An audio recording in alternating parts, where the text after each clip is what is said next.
My dad worked as a printer in the Cork Examiner. He had a really strong sense of justice and fair play, and that made a big impression on me. Like many women of the time, Mum had to leave school at the age of 12, but she made up for it by returning to education late in life. I could see the incredible power of education to unlock the imagination and give new opportunities. And so, when I came to Trinity in 1989, I experienced firsthand the transformative impact Trinity education gives you. That's why I got involved in TAP way back when it was beginning. Trinity was just so refreshing because it was so different to the rest of Ireland. It was pointing the country in a new direction, and I felt at home.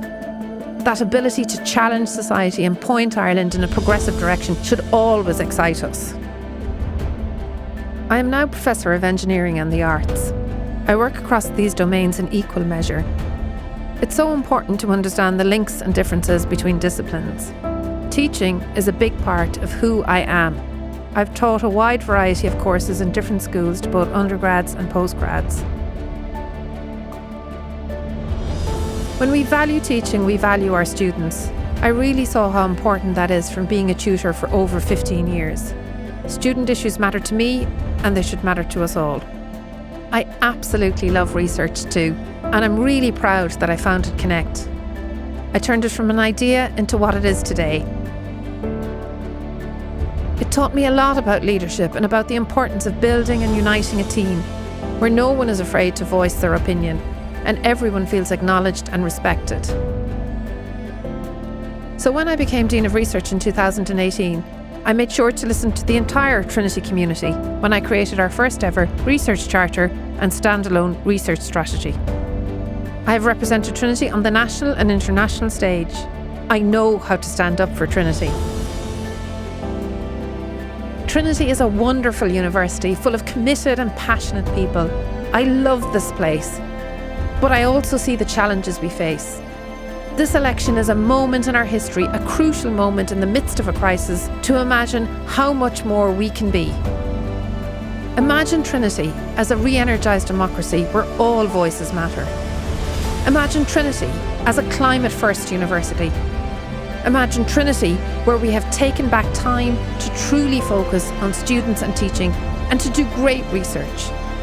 Imagine Trinity built on a culture of deep-rooted fairness.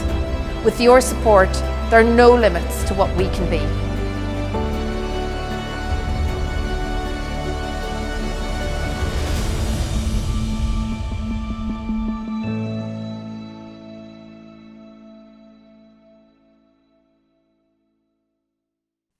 A powerful video. I, like Linda, have spent the last decade imagining what Trinity can be.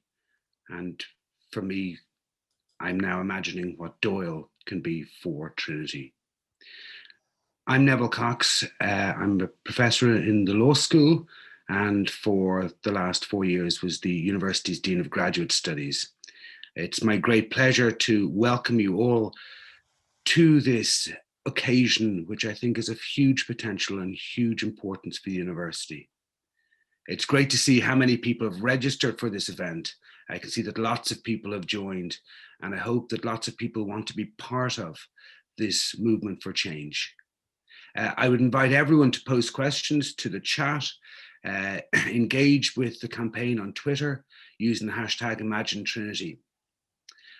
I'm so honored to be here introducing Linda Doyle, who is my friend and my hero in terms of my approach to university education and to what Trinity can be about.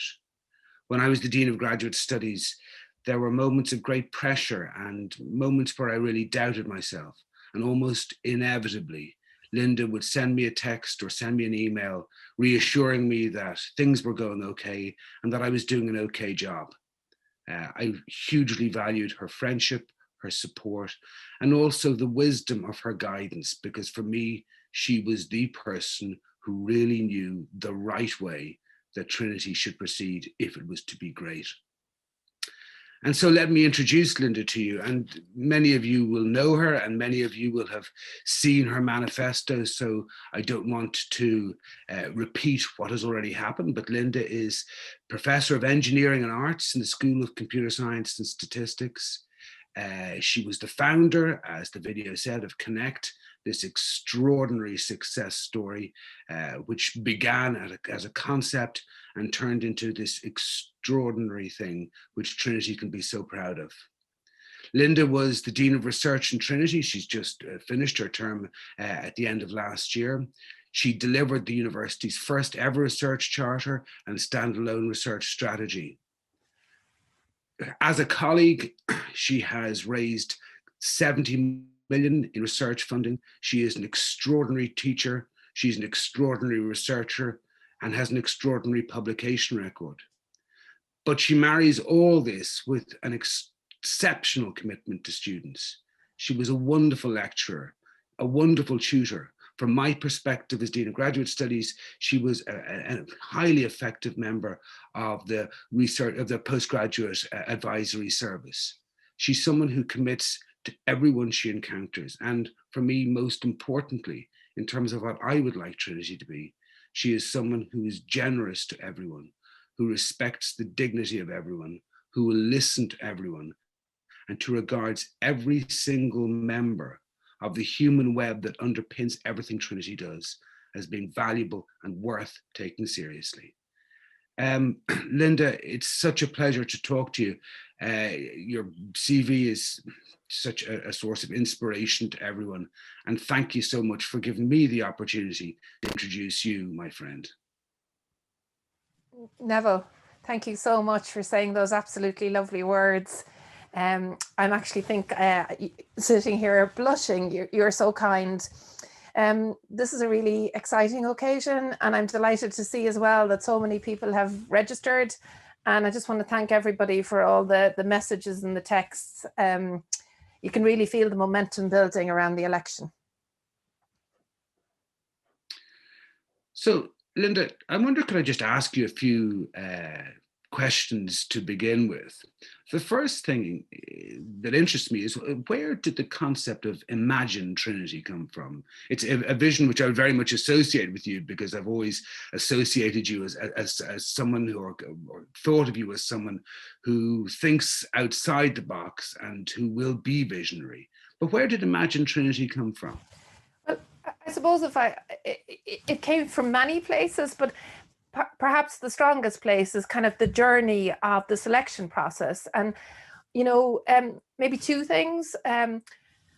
First of all, I'm always kind of astounded that we don't use our own creativity, our own imaginations to solve the challenges we face in Trinity.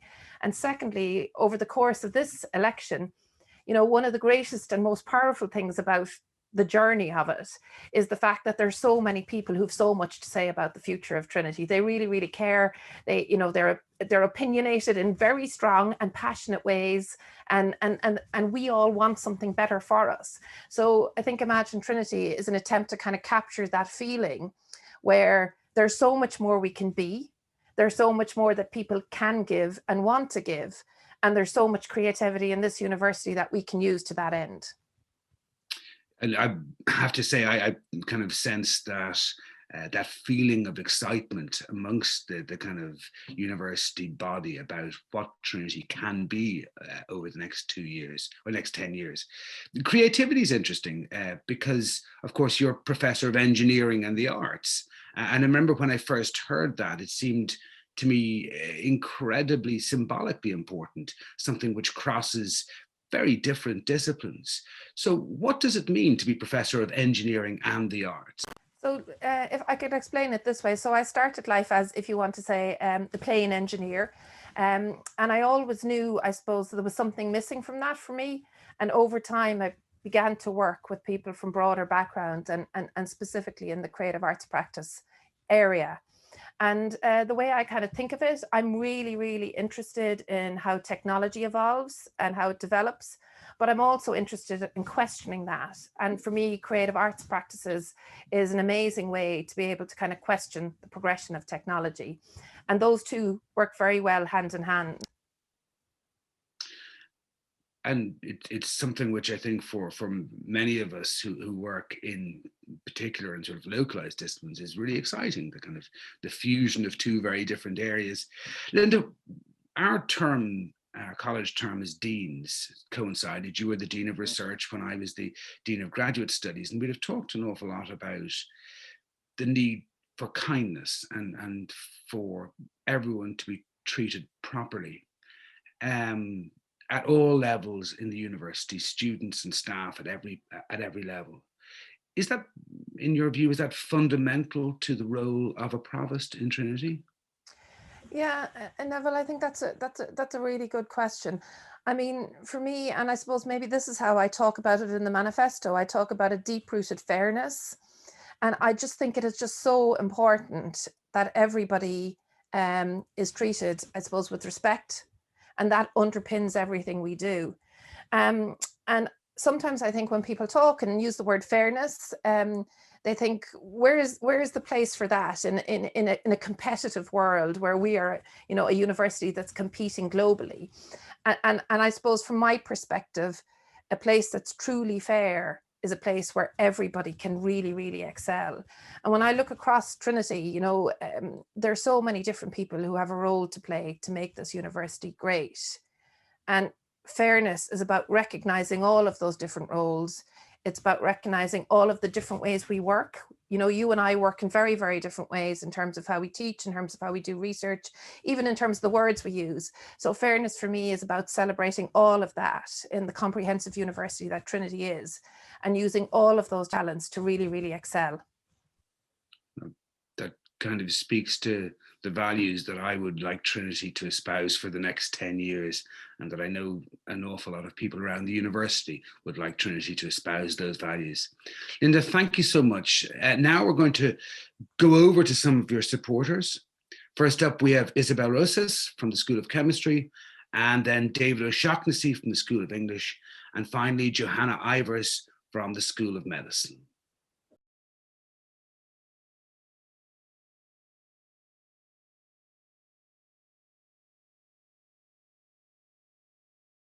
I'm Isabel Rozas. I'm a professor in chemistry. And the reason because I like the ImagineTrinity proposed by Linda Doyle is because it's quite in agreement with my own view of how I imagine Trinity in 2031. Linda refers to a place where it would be a re-energized democracy. And that's exactly what I would love to see.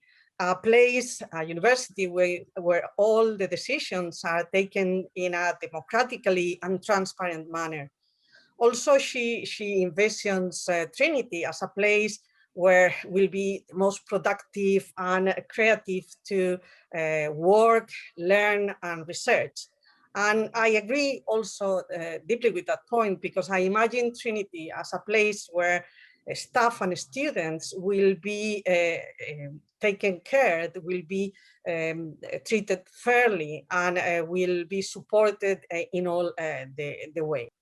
And finally, probably the most important point for me in all this ImagineTrinity of Linda is her view on a deep-rooted fairness university. And that is very important for me, because I would like to see, or I imagine Trinity as a place where diversity in all senses, race, sexual orientation, gender, is embedded in our day-to-day life. And it's not only a box to tick for a particular section or a particular department. So I truly believe that Linda Doyle is the person that can take all those points ahead, that can achieve that. And for that reason, I support her.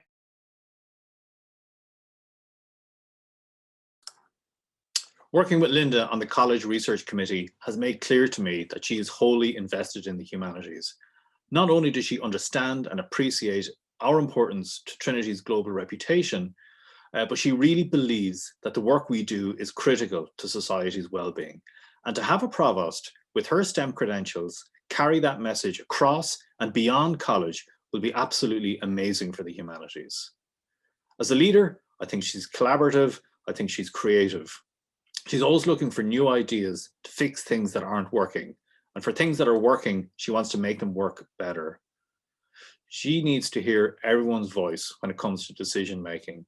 And I've no doubt that imagining Trinity in 2031 will be something that we will all do collectively as a re-energized academic democratic community.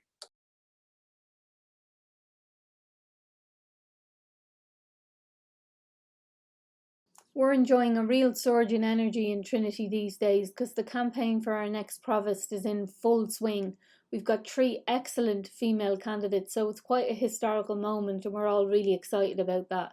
And each of the candidates have their own amazing attributes, so I do believe that Trinity will be better for that. But I want to give a particular shout out to my own preferred candidate, Linda Doyle. Linda, I really want to be part of a Trinity where you are leading. You know, I think in academia, we are often striving for fairness and equity, you know, and pushing things like ambition and excellence. And often we can feel that these things come at the cost of each other, but they needn't to. And, you know, I can imagine a Trinity where you are leading and all these things are possible. So I want to wish you the very best of luck and thank you so much for putting yourself forward, crossing all digits for you to be the next leader. Very best of luck, Linda.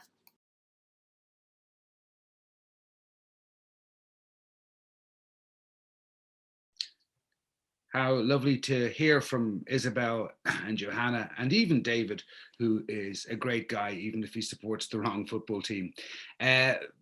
Look, Linda, I think what's clear from those videos is people's excitement at the marrying of the concept of excellence in the university with a concern for fairness and kindness and justice so that everyone can flourish in the university to the best of their potential. And I'm really excited that people, as I do, people connect you with this. But I think probably I should give you a chance to respond to their videos. I have to say I was really touched when I heard those words and you know, just so honored that they took the time to say those things. No matter what football team they support, Neville, I'm happy with that support. And the other thing that really touches me in those words is I think they've, as you just said there, just captured really the essence of what we're trying to say here. And I think what we are trying to say is, you know, there's just so much talent here and there's so many different ways to kind of show how good you are. And, you know, the best university is a university that's the fairest university, because the fairest university allows all of that talent to flourish. And, you know, and I think, and when I say all, actually, it's all the academic talent, it's the talent from all our professional staff. And you know, we've challenging times ahead. And essentially, we all have to work together. So certainly when listening to Johanna and David and Isabel, you know, for me, the best thing about it was obviously their support, but the fact that that's what they feel too. You know, I completely agree with that. And it's, from my perspective, having been in the university since about the same time as you were, it's lovely to see a sort of disruptive force, which is going to challenge the existing ways of doing things and will sort of not link excellence with the need to sort of ignore people's dignity. I'm so excited at the idea that we can, as you just said so brilliantly, that we can find our fulfillment and our flourishing in treating people fairly and in treating people kindly at all levels, professional staff, academic level staff, and students. It's the most exciting vision that I've encountered in my 30 years in the university. And thank you so much for it. Okay, well, Linda, we've come to the end of today's Imagine Trinity Live. I think this was a really excellent introduction to who you are, what you stand for, and what Imagine Trinity is all about. And we're seeing a lot of activity and support online, which is terrific. And I guess the only thing left to say is, at a personal level, I've been in Trinity for the last 30 years. I love it deeply. It's the rock at the heart of my life, really, along with my family. And I could want nothing more. And I genuinely mean this. I could want nothing more than your values to be leading it for the next decade. Well, Neville, thank you so much for saying that. You remind me, actually, I remember years ago, a group of my friends laughing at me because I said Trinity's not a job, it's a life. And you actually hit on that. And I remember them saying, you know, being surprised I said that. And I don't feel I would be in a position today to legitimately put my name forward for Provost without the support of people like you and many others here. And that's why I suppose I just really feel together, you know, Trinity is a great team. And speaking of team, I absolutely have to call out Eleanor Denny. She's the most amazing campaign manager. She's been absolutely fantastic. You know, I just can't thank her enough. And all of the people who've helped today with this. It's really, really great to be able to, you know, have this. Well, Linda, you know, it's lovely to hear you talk about collaboration. It's lovely because I know with you as Provost, people in the university will be genuinely consulted, schools will be consulted, and there will be a genuinely collaborative approach to decision making. And I find that such an exciting prospect. We're all behind you.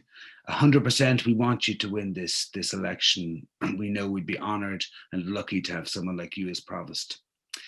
And the last thing to mention to everyone is that this recording will be available on the Imagine Trinity Live YouTube channel after the event, as will the campaign videos, so you can watch it over again if you wish.